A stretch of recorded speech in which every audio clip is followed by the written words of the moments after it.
on regarde de l'angle de Jésus, Jésus reste vraiment centré, focusé sur sa mission, malgré l'abandon de ses meilleurs amis. Puis, se faire abandonner, c'est un facteur qui est très décourageant. Écoutez, ses amis avaient servi là, avec lui 3 ans. Là. Ils avaient passé 3 ans ensemble, constamment. C'était pas seulement ses disciples, ses apôtres, c'était ses amis. Quand le plus fort de la tempête arrive, ses amis, ses associés, ses partenaires l'abandonnent. Je suis certain ici que tout le monde a vécu durant sa vie une forme d'abandon. Je ne sais pas quel genre d'abandon vous avez fait. Peut-être qu'il y en a qui ont vécu de la part de leurs parents.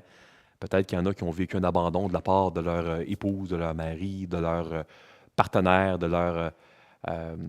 peut-être que ça a été d'un ami très proche, que ça vous a blessé. Peut-être que ça a été à l'intérieur de l'Église même. Des gens qui vous ont abandonné. Un abandon, c'est très difficile. C'est très difficile à vivre. Saviez-vous qu'il y a même des maladies mentales qui sont développées par les enfants en jeune âge quand ils subissent un abandon? Il y a des troubles de la personnalité, vraiment au niveau du DSM-4, là, le livre qui catégorise les maladies mentales, qui sont développées en partie quand les gens en jeune âge vivent un abandon, par exemple là, par des parents. Donc, un abandon, c'est très difficile à vivre. Très, très, très difficile. On voit Jésus qui vit un grand abandon, un abandon généralisé. Hein? Un abandon de ses amis, mais Jésus sait qu'il va se faire abandonner du Père. Quand Jésus a dit sur la croix, puis on va le voir plus tard, là, mon Père, pourquoi m'as-tu abandonné? Là? Jésus ne s'est pas trompé. C'est pas que ses émotions, il se sentait abandonné, puis il fait qu'il dit, je prends mes émotions pour du cash, puis je suis abandonné par mon Père. Non, non. Durant un moment, Jésus a été abandonné par son Père. Jésus a subi l'abandon que moi, je méritais. Il a été vraiment abandonné. Jésus a vraiment subi, moi, ce que j'aurais mérité s'il n'avait pas subi à ma place. Il y a des théologiens qui disent, puis je respecte, là, que Jésus n'a pas vraiment été abandonné de son Père. Oui, il a beaucoup souffert sur la croix, mais c'est une figure de style. Et puis, dans le fond, il n'a pas vraiment été abandonné. Ça serait impossible qu'il soit abandonné parce qu'il était Dieu. Moi, je crois que ce n'est pas ce que la parole enseigne.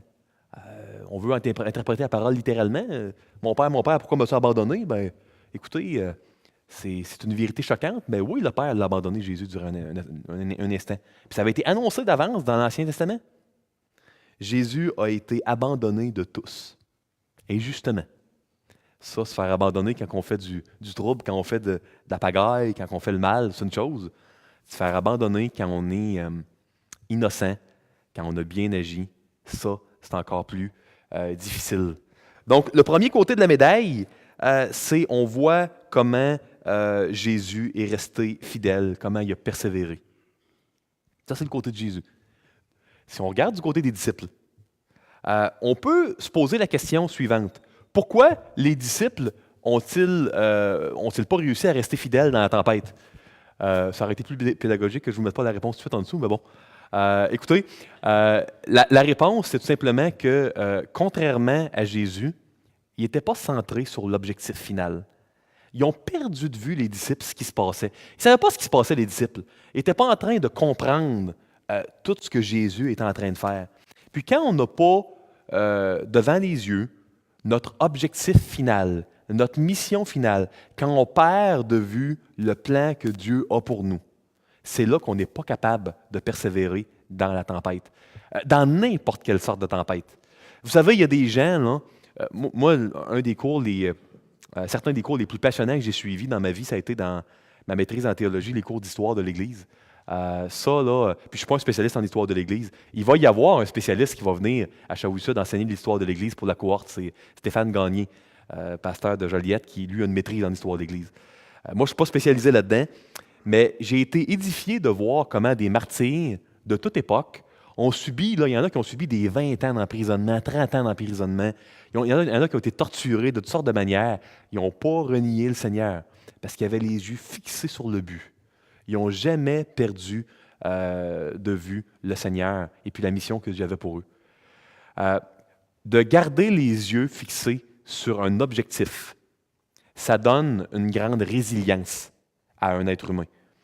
Il y a des gens qui ne sont pas croyants, ne connaissent pas Jésus, mais qui, en étant fixés sur un objectif précis, réussissent à à traverser l'Atlantique, le Pacifique en voilier, qui réussissent à aller au pôle Nord, au pôle Sud, à faire de grands exploits, à monter l'Everest.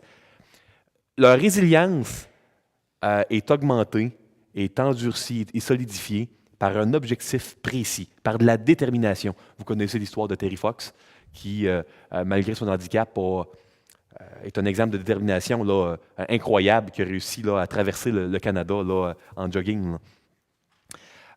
Nous, comme enfants de Dieu, on peut être déterminés, on peut avoir les yeux fixés vers un objectif, mais vers la croix, vers l'Évangile, vers le Seigneur.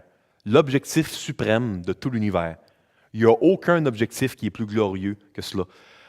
Vous savez, une médaille olympique, atteindre l'Everest, l'Antarctique, traverser le Canada en jogging pour faire un point, pour démontrer une cause, c'est pas mauvais, c'est glorieux, ça peut avoir beaucoup de bon, mais il n'y a rien de plus glorieux que de servir le Seigneur. Il n'y a rien sur terre qui peut accoter cela. Puis moi, ça m'amène à vous poser la question. Les disciples n'avaient pas saisi le but de la souffrance qu'ils traversaient. Avons-nous saisi, nous, le but de la souffrance dans notre vie? De la souffrance que l'on subit. Puis, je ne suis pas en train de dire qu'on souffre tout le temps pour Dieu. Des fois, on souffre parce qu'on a fait des erreurs. Souvent, notre souffrance, pas tout le temps, mais souvent, c'est le fruit de nos propres péchés. Hein? On est victime un peu de nous-mêmes. Mais il y a moyen, même quand on subit le résultat de ses propres péchés, de souffrir en Christ, de ne pas perdre le but final, l'objectif final. Est-ce qu'on saisit le but de la souffrance dans notre vie? Si notre réponse ce matin est non, on va probablement vivre un échec, comme les disciples. Vous savez, la parole, c'est ça qui est intéressant. C'est rempli d'exemples à suivre, à imiter, et d'exemples à éviter, à ne pas suivre. Dans le même passage, on a les deux. Là. Si la réponse est non, quand on va vivre un abandon, quand on va vivre de la souffrance, on va probablement faire naufrage par rapport à notre vie chrétienne. J'ai mis ici 1 Pierre 2, 20 et 21. Mais si vous supportez la souffrance lorsque vous faites ce qui est bien, c'est une grâce devant Dieu. C'est grand, ça. Et c'est à cela que vous avez été appelés, parce que Christ a souffert pour vous, vous laissant un exemple afin que vous suiviez ses traces. Puis, vous savez, la parole de Dieu nous enseigne que quand on souffre en Christ, puis ce n'est pas nécessairement une souffrance qui est issue d'une persécution là, pour Dieu. Là. Quand on souffre, on a de la souffrance dans notre vie, peu importe ce qui s'est passé, et puis qu'on la vit en Christ, ça nous rapproche avec Dieu. Donc, de la même manière que se faire baptiser, c'est un genre de symbole, de mémorial qui va nous rapprocher de Dieu, qui va faire grandir notre union avec Dieu, de souffrir en Christ. Même si la souffrance, c'est que j'ai perdu ma job ou j'ai eu un abandon de la part d'un de mes proches ou un de mes proches qui est mort, ou peu importe. Quand je souffre en Christ, puis j'ai une attitude chrétienne, la parole de Dieu enseigne que mon unité avec Christ va augmenter. Quelque chose de mystique, quelque chose de mystérieux, d'incompréhensible. Il y a un super de bon livre là-dessus, sur le point que je viens de vous enseigner, qui s'appelle, en français, ça vient d'être traduit cette année par Sembec, les éditions Cruciformes, par Dan McCartney. Je crois que c'est le pourquoi de la souffrance, ou s'il y en a qui veulent le titre, vous viendrez me voir, là, vous m'enverrez un petit courriel, un petit livre d'à peu près 100 pages qui explique comment, quand on souffre en Christ, la parole enseigne que ça va faire grandir notre unité, notre union avec Christ. J'ai lu ça l'été dernier, là, durant les vacances, puis j'ai été bien édifié par cette lecture-là. Donc ici, on a l'autopsie d'un échec des disciples. On a la raison pour laquelle, malgré le fait qu'ils ont été coachés 3 ans par Jésus, meilleur coach qu'ils n'auraient jamais pu avoir, ils ont abandonné. Parce qu'ils avaient manqué la cible, ils avaient perdu de vue le point principal. Donc ça, c'est les 2 leçons à retirer de la première section. Gardez devant les yeux le but final, qui est de glorifier Dieu, qui est d'accomplir le plan que Dieu a pour nous. On voit dans les versets 36 à 45, Jésus qui, dans la pire épreuve de l'histoire de l'humanité, essaye d'aller chercher la force en Dieu. Il y aurait beaucoup, beaucoup de choses à dire dans ce passage-là. Moi, je suis enchanté de voir que Matthieu, dans son évangile, mentionne au verset 37 que Jésus a éprouvé de la tristesse et des, au pluriel, angoisse. Puis Jésus précise lui-même au verset 38 que son âme est triste, mais à la mort. Fait que c'est une tristesse qui est qualifiée là, de tellement grande, tellement intense, qu'elle est près de la mort. Donc, on a une tristesse qui est d'une intensité exceptionnelle, difficile même à comprendre. Puis moi, pourquoi je suis content de voir que Matthieu, dans son évangile, a dit cela? C'est parce que j'ai entendu trop souvent, moi, dans ma vie, des croyants dire que quand on vit de l'angoisse, qu'on vit des crises de panique, qu'on vit de l'anxiété, c'est parce qu'on manque de foi, qu'on manque de confiance en Dieu. Puis ça, mes frères, mes sœurs, c'est faux. Parce que Jésus n'a jamais manqué de confiance en son Père jusqu'à la fin, et il a vécu de l'angoisse. Puis pas de la petite angoisse, pas de la petite anxiété. Il y avait une angoisse tellement grande, on ne le voit pas dans Matthieu, mais si vous lisez Luc 22, là, vous allez voir qu'il suait des grumeaux de sang. Donc ça, c'est une angoisse qui est rare, qu'on n'a probablement pas vécu personne ici, tellement elle est intense. Donc, de vivre de la tristesse, de vivre de l'angoisse, d'avoir peur dans notre vie, d'avoir de l'anxiété, c'est normal. Ce n'est pas un signe de péché, ce n'est pas un signe qu'on ne fait pas confiance en Dieu. Puis oui, il faut faire confiance en Dieu dans notre angoisse, mais le combat comme tel de l'angoisse n'est pas mal, il est normal. L'angoisse est un combat qui est universel, c'est normal dans un monde déchu, pécheur, un monde tellement fragile d'avoir peur, de vivre de l'anxiété. C'est tout à fait normal. Puis c'est extrêmement encourageant de voir que notre Sauveur nous comprend, puis a vécu plus d'angoisse qu'on n'en vivra probablement jamais dans notre vie. Ça, c'est très encourageant. Donc, mes frères, mes sœurs, si vous vivez de l'angoisse, vous luttez avec l'anxiété, avec la tristesse, bien, vous n'avez pas à vous culpabiliser. C'est un combat, ce n'est pas péché en tant que tel, ça va dépendre de comment vous gérez ce combat-là, que ça va être bien ou mal. L'angoisse est une émotion normale qui survient quand il y a une situation menaçante qui est plus grande que moi. C'est ça l'angoisse. Moi, si je travaille à l'usine, soit la Belgo ou l'Alcan, puis là, c'est annoncé là, que ça va fermer, c'est plus grand que moi. Comme travailleur, je n'ai pas le pouvoir là, d'influencer les multinationales et puis de changer la donne. Là. Donc, c'est une situation menaçante, plus grande que moi. C'est normal que je vive d'anxiété. Si j'ai un diagnostic d'une maladie, ben, c'est normal que je vive de l'angoisse. C'est une situation menaçante, plus grande que moi. La situation dans l'angoisse, c'est de réaliser que Dieu est plus grand que n'importe quelle situation menaçante qui va se poser sur notre route. La situation menaçante devant Jésus, c'était l'abandon de ses amis, de ses disciples, de son Père. C'était la crucifixion, la torture à la croix. Il n'y a pas de situation plus menaçante que cela. Mais même Dieu était plus grand que cela. Son Père était plus grand que cette situation-là. Puis on sait que Jésus est ressuscité, il a été couronné, est à la droite du Père. Quand Jésus s'est fait abandonner, ça a été dur à encaisser pour lui. On le voit dans l'intensité de la douleur qu'il a vécue, mais il a été trouvé sa force en Dieu. Jésus était à 100% homme. 100% Dieu, mais 100% homme. On a beaucoup de clins d'œil de la doctrine de l'incarnation dans ce passage-là. Puis, de tout temps, même dans les débuts de l'histoire de l'Église, il y a une des hérésies qui était que Jésus, dans le fond, était seulement venu en esprit, pas vraiment venu en chair, il n'était pas vraiment 100% humain. Donc, il y a, parmi toutes les grandes hérésies du début de l'histoire de l'Église, il y en a une que c'était cela.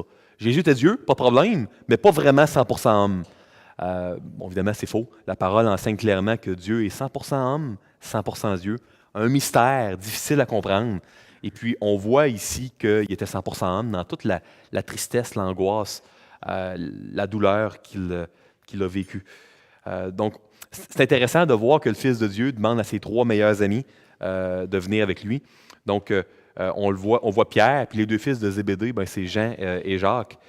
C'est les gens avec qui Jésus se tenait un petit peu plus. On voit, par exemple, quand que Jésus a été transfiguré, il n'a pas amené les 12. Là. Il a amené Pierre, Jean et Jacques. C'est un petit peu comme ses 3 meilleurs amis, son trio. Puis, dans le moment le plus difficile de sa vie, on voit un peu le paradoxe de l'incarnation. Jésus qui demande à ses amis d'être là avec lui. Il avait besoin d'être réconforté. Puis il va voir surtout son Père. Angoisse, tristesse, puis solitude aussi. Parce qu'au moment le plus difficile de sa vie, il a amené avec lui ses 3 amis, mais ils sont endormis. Il va les réveiller, puis regardez, j'ai besoin de prier, veiller. Ils se rendorment. Il retourne prier, 2e fois, il revient, il s'endorme. 3e fois, ils sont encore endormis. Je Ça devenait aberrant, ça devenait pathétique. Honnêtement, là, je comprends que les paupières étaient appesanties, qu'ils étaient fatigués, mais c'est... Avez-vous déjà été déçu, profondément déçu par des proches? Puis vous dites, hey, au moment où je n'avais le plus de besoin, là, où j'étais vulnérable, là, ils m'ont abandonné, là, ça aurait été mieux qu'ils ne soient pas là. Ben, c'est exactement ce que Jésus a vécu. Hein. Ça aurait été mieux qu'il ne soit pas là. Qu'il a été malade cette journée-là, ses 3 amis, puis qu'il soit passé quelque chose qu'il ne soit pas là. Parce que de venir, puis de voir Jésus suer des grumeaux de sang, puis il était prosterné à terre, Jésus, là, face contre terre, puis il criait à Dieu, puis qu'il s'endorme. C'est effectivement, là, c'était pas le meilleur coup des 3 amis de Jésus. Il n'aurait pas pu mieux le blesser, je pense, Jésus, là-dedans. Puis quand on lit ce passage-là, si on ne le lit pas attentivement, puis si on ne lit pas Hébreux 12, on pourrait penser que Jésus, c'était un homme qui était stoïque. Donc, un stoïque, c'est quelqu'un qui est capable d'encaisser les choses par une force de caractère. Puis vraiment, moi, je suis fataliste, il m'arrivera ce qui va arriver, puis je vais encaisser parce que je suis fort de caractère. Non, c'est pas le cas. On voit dans Hébreux 12.2. Ça, c'est un passage que j'ai compris pour la première fois il y a peut-être 10 ans en écoutant un enseignement de John Piper. Je n'avais jamais compris ce passage-là avant de la bonne manière. Vous savez, à Gethsémani, là, on le voit un peu dans Matthieu, mais on le voit beaucoup dans Hébreux 12. Jésus avait, encore là on le voit, là, les regards fixés vers son Père, hein, puis en échange de la joie qui lui était réservée. Vraiment le terme pour la joie qui est mis ici. En échange de la joie qui était réservée, de la joie en Dieu qui était réservée. Il a souffert à la croix, méprisé l'ignominie, s'est assis à la droite de Dieu. Jésus est allé auprès du Père chercher la force puis la joie en Dieu nécessaire pour vivre cette épreuve-là. La joie en Dieu, c'est extrêmement puissant. Paul en parle dans l'Épître aux Philippiens. Il y avait de la chicane, de la division dans l'Église aux Philippiens. Il y avait Évodie, Saint-Tiche qui se chicanaient.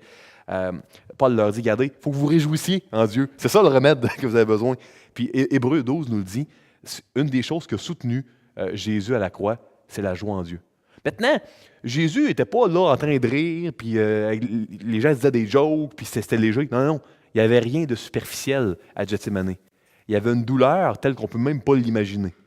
Mais en même temps, de contempler la face du Seigneur, puis le plan qu'il y a pour nous, ça amène une joie. Pas une joie superficielle, une joie qui est sérieuse, pour utiliser le terme de C.S. Lewis. C.S. Lewis appelle ça serious joy. Une joie qui donne une force, qui donne une résilience, qui nous permet de surmonter toutes les épreuves qui vont être sur notre route. Et puis, Jésus est allé chercher la joie en son Père, dans l'accomplissement de tout le plan qu'il y avait pour lui. Quand on vit de l'épreuve, mes frères et mes sœurs, quand on se fait abandonner, quand on se sent seul, quand on est triste, on doit aller à Dieu, puis pas juste être stoïque, puis dire « moi je vais encaisser, puis ouf, c'est rare, j'encaisse ». Non, il faut activement aller chercher la joie en Dieu, puis garder les yeux fixés sur le Seigneur. Ce que Jésus a fait à Gethsémani, c'est de réussir à passer à travers des souffrances psychologiques intenses, à travers la joie qui lui était réservée. Jésus avait les yeux fixés vers le but final. On peut se questionner maintenant.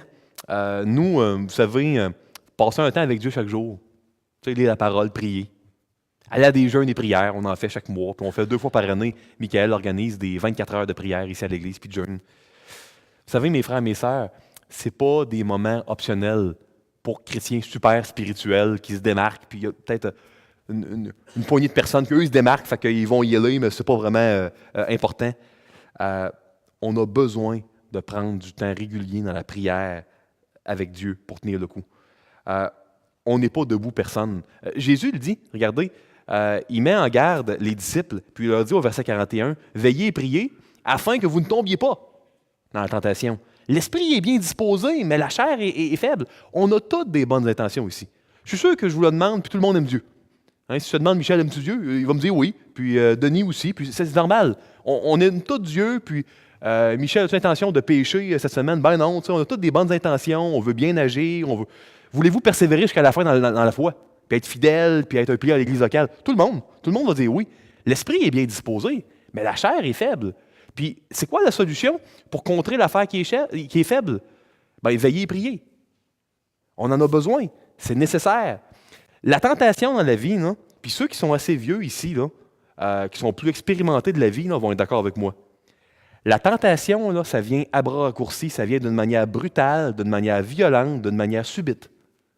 Tentation, c'est pas de quoi qui souvent se montre d'avance, puis on sait qu'OK, dans 2 ans, je vais avoir une épreuve assez brutale, ça va être difficile, je vais me préparer. Là, je suis à 1 mois de l'épreuve, je vais me mettre à prier et à jeûner. Non. Ça arrive, puis ça nous saute au visage. Puis si on n'a pas été dans la prière, puis dans le jeûne, puis dans regarder le Seigneur, puis chercher son visage, là, ben, on chute, comme les disciples. L'esprit est bien disposé. On a tout plein de bonnes intentions, mais la chair est faible. C'est en raison de la faiblesse de la chair qu'on a besoin d'être dans la prière. Puis, ce qui est le fun, mes frères et mes sœurs, c'est que Dieu ne nous a pas laissés seuls. Veillez et priez, là, regardez bien, là, c'est première personne c'est en fait deuxième personne du pluriel. C'est pas veille puis prier individuellement, là, c'est veiller et prier. Donc, vous n'êtes pas obligé de faire ça tout seul. Si vous, là, faire vos cultes personnels, un culte personnel, c'est lire la parole de Dieu, lire la Bible et puis prier chaque jour. Si c'est trop dur pour vous, vous n'avez pas la discipline, vous n'avez pas la motivation, vous ne comprenez pas ce que vous lisez, ben faites-le avec d'autres. Je sais qu'il y a des jeunes gens qui souvent vont, je pense une fois semaine, là, lire au McDonald's là, la Bible. Écoutez, il n'y a pas de mauvaise méthode. Tant que vous lisez sur une base régulière, vous êtes dans la prière, vous êtes dans la parole, que ce soit au McDonald's, au Tim Hortons, que ce soit que vous vous teniez redevable avec vos iPhones, il y a des logiciels. Là, écoutez, l'important, c'est que vous trouviez un moyen de le faire. Puis, au pluriel, tout seul, c'est difficile. Si vous avez de la misère à faire votre culte, ben demandez à quelqu'un de l'Église. Hey, on va faire nos cultes ensemble. On va se voir chaque mercredi soir. On va s'appeler le matin. C'est pas obligé de durer 3 heures. Ça peut durer une demi-heure. Mais allez chercher de l'aide. Si ça vous gêne de venir tout seul aux jeûnes et prières, vous n'avez jamais été là, vous avez fait un peu peur, vous êtes ailleurs, qu'est-ce qu'ils font là-bas? Ça doit être difficile. Ben, demandez à un de vos amis de venir avec vous. Tout le monde sont les bienvenus. Mais assurez-vous de veiller et de prier. Parce que tôt ou tard, dans votre vie, ben, vous allez vivre l'épreuve qui va arriver d'une manière subite, puis vous allez tomber si vous n'avez pas été apte à veiller. Jésus nous donne un avertissement. On a un exemple à suivre, puis on a avec les disciples un exemple à éviter. Donc ça, c'est très important. Vous savez, la doctrine de l'incarnation, elle nous enseigne qu'on est de la même chair que Jésus. On voit que Jésus lui-même était tiraillé. Il voulait faire le plan de Dieu, et il l'a fait. Mais on voit comment sa chair souffrait. Puis il disait même au Père, si c'était possible d'éloigner de la coupe que je veux boire, si c'était possible, éloigne-la, mon Père. Puis on a un bel exemple de répandre son cœur devant Dieu. Jésus le savait là, que la coupe ne serait pas éloignée. Mais on est encouragé, quand on prie, là, à pas juste dire ce qui est politiquement correct, à répandre, on le voit dans les psaumes, à répandre notre cœur devant Dieu. Puis, mais à rester en bout de piste soumis à la volonté du Père. On voit dans la 3e section, les versets 46 à 51, on voit l'arrestation illégale de Jésus. Probablement que Michael, la semaine prochaine, va nous parler un petit peu plus de pourquoi l'arrestation était illégale. Dans les règles judiciaires juives de l'époque, il fallait qu'il y ait un motif clair pour arrêter quelqu'un. Tu ne peux pas arriver là, avec une foule là, avec des épées et des gourdins la nuit dans un jardin, là, puis arrêter quelqu'un comme ça, puis le juger de nuit, c'était illégal. Lisez les documents archéologiques juifs sur la loi du Sanhédrin de l'époque. Là. Les Juifs n'avaient pas le droit d'arrêter quelqu'un comme ça la nuit puis de faire un procès la nuit. Là. Il y avait toutes sortes de règles, ça devait être le jour, il y avait différentes choses. Mais on voit là, vraiment là, qu'il y a encore là la mauvaise foi des leaders juifs de l'époque, parce que ce n'était pas les Romains, là, présentement, c'était vraiment les soldats du temple, puis les Juifs qui arrêtent Jésus. Tous les disciples l'ont abandonné, ont pris la fuite. Écoutez, on voit Judas qui va embrasser Jésus. Embrasser un homme au Québec, c'est comme pour lui dire salut, pour le saluer, c'est pas une coutume qui est courante. En fait, c'est pas de quoi qu'il y a vraiment lieu. Là. Nous, les hommes au Québec, on se donne plus une poignée de main pour se saluer. Mais à l'époque de Jésus, embrasser soit les mains ou les pieds de ton rabbin, de ton maître spirituel, ton enseignant, c'était pas une salutation de tous les jours, c'était une genre de marque d'honneur que tu faisais jamais sans être invité. Tu n'avais pas le droit d'aller embrasser les mains ou les pieds de ton rabbin, de celui qui t'enseignait, qui te coachait, sans y être invité.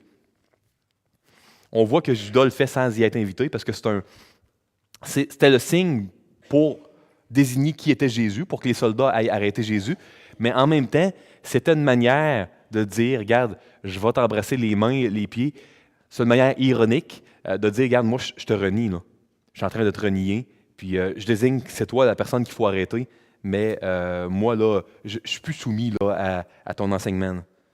Donc, le mot grec utilisé par mon ami, quand Jésus lui dit « mon ami, ce que tu es venu faire, fais-le », c'est comme un mot qui désigne compagnon de table, là, un ami proche là, avec qui tu manges dans la vie de tous les jours. Là. Puis Jésus, je trouve ça intéressant, il ne s'oppose pas à ce que Judas fait, mais il est en train d'y rappeler « regarde, tu es en train de trahir ton ami, de livrer ton ami. » Puis c'est pour ça qu'il appelle « mon ami ».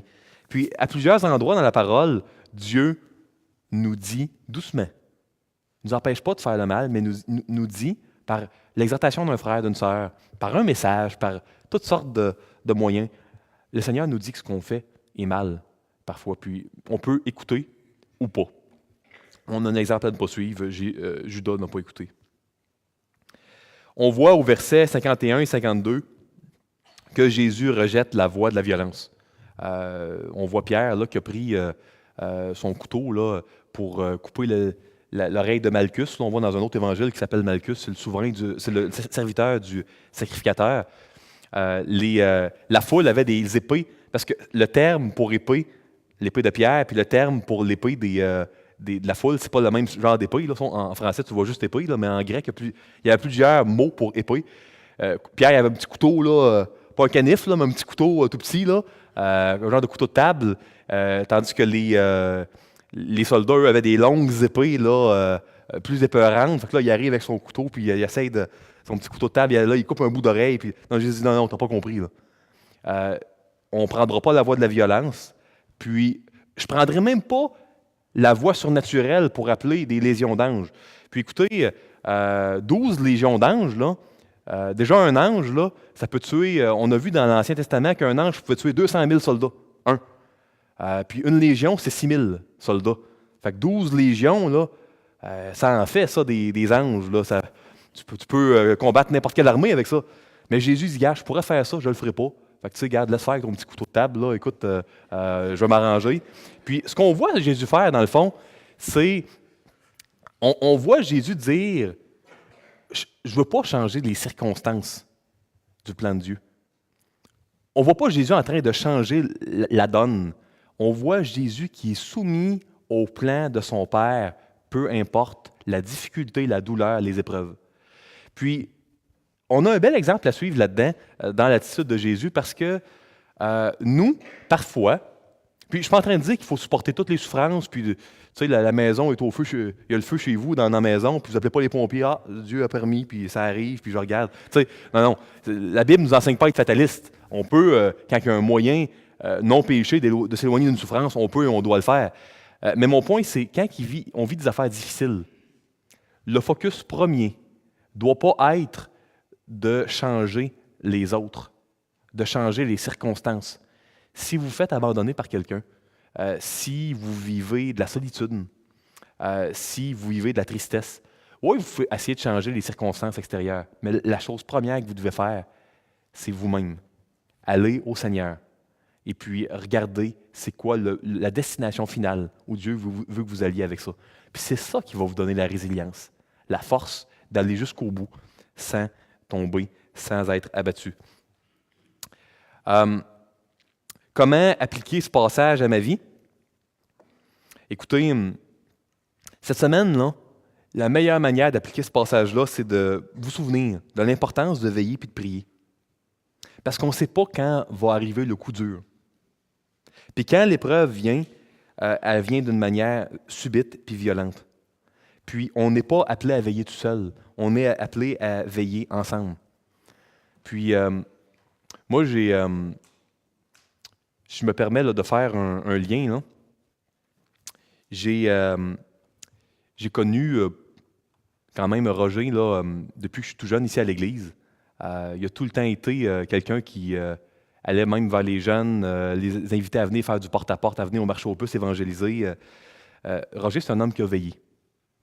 Aussi longtemps que moi que je me souvienne, là, que je l'ai connu, là, c'est un homme qui a veillé, qui a prié. Et puis, présentement, il vit une épreuve, puis Roger n'est pas abattu, puis continue à porter du fruit. Puis, on a des beaux exemples à suivre dans la parole, mais on en a aussi dans l'Église locale, si on veut s'ouvrir les yeux, puis être inspiré par le fruit que des frères, que des grands frères ont porté. Que Dieu vous bénisse cette semaine, tous. Que Dieu nous donne la motivation, puis de vouloir, de veiller, puis de prier. Que Dieu remplisse vos cœurs de joie cette semaine. De la joie en Dieu qui rend fort le plus faible des croyants. Amen.